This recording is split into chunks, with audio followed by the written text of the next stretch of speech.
Telangana in charge DGP Anjan కుమార్తో సహా పలువురు ఐఏఎస్, ఐపీఎస్ అధికారుల కేటాయింపులపై విచారణను తెలంగాణ హైకోర్టు వాయిదా వేసింది. 12 మంది బ్యూరోక్రాట్ల క్యాడర్పై వేసిన పిటిషన్ను హైకోర్టు ప్రధాన న్యాయమూర్తి justice Ujjal Bhuyan, justice M తుకారాంజీలతో కూడిన డివిజన్ బెంచ్ నేడు విచారించింది.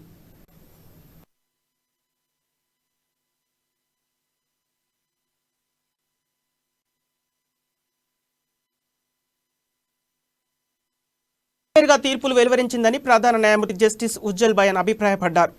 అన్ని పిటిషన్లపై రెగ్యులర్ బెంచ్ విచారణ జరుపుతుందని సూచించారు. ఈ సందర్భంగా వ్యక్తిగత వాదనలు వినిపిస్తామని అధికారుల తరపు న్యాయవాదులు కోర్టుకు విన్నవించారు. దీంతో తదుపరి విచారణను ఈ నెల 27కు హైకోర్టు వాయిదా వేసింది. ఏపీ క్యాడర్కు చెందిన 12 మంది ఆల్ ఇండియా సర్వీస్ ఆఫీసర్లు క్యాట్ మధ్యంతర ఉత్తర్వులతో తెలంగాణలో పనిచేస్తున్నారు.